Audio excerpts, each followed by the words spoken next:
Welcome back. This is, of course, the South African morning right here on eNCA. We're coming to you live from Nasrec at the ANC's 55th National Elective Conference. We're still looking at the impact of course, everything that happened yesterday, whether it's due to delays, the late start of the political report, and how that will affect, of course, the quality of conference until the very last day. But also looking at, how the rand and the markets are affected by the ANC conference leading up to yesterday's day one of elective conference. I'm now joined by economic analyst Professor Bonke Dumisa, just to, of course, give us some context as to whether or not there was any impact, particularly on the markets and the rand. Prof, always a pleasure talking to you. Thank you so much for your time. And that's particularly the question leading up to conference yesterday and, of course, today to the rest of the duration of the elective conference by the ANC. How has the rand performed so far?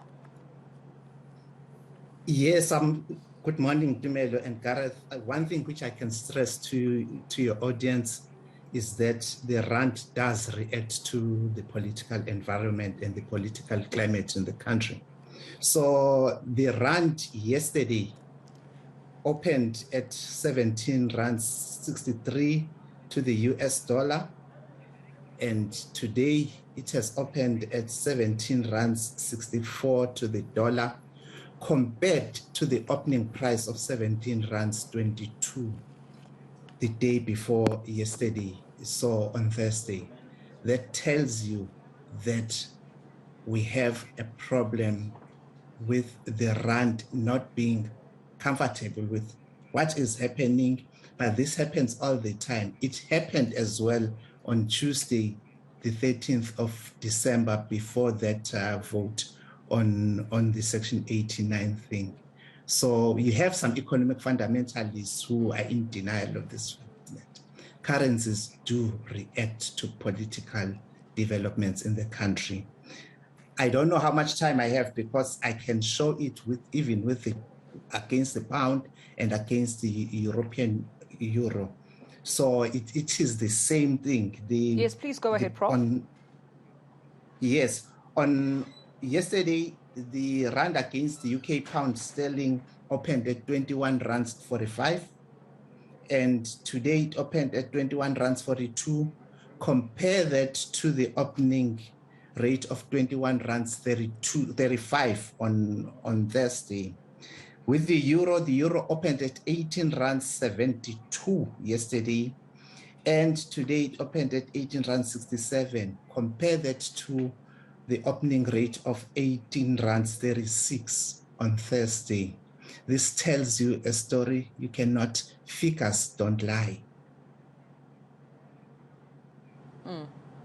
I suppose, Prof, if I may just jump in there, two questions for you, perhaps even for some context. Why do politics affect the currency? Why do they affect the rand? And in this instance, you also mentioned that we're seeing an indication of a discomfort. Why is that discomfort there, according to your analysis? Well, the currencies are dependent on two major things: economic certainty and political certainty. If any one of these is affected, the currency reacts, either positively or negatively. So the issues surrounding all the things which are happening within the ANC, unfortunately, do affect the perception of the global markets about the stability in South Africa. We in South Africa know that all these things which are happening within the ANC and the parties, etc., it does not constitute political instability or economic instability. However, to the people in the outside who are observing what is happening here, they say, is our money safe there? And whenever they feel that it may not be safe, then they offload their currency. And whenever they feel that things are looking good, then they start buying more of our currency. So we must not really panic. It comes with the territory.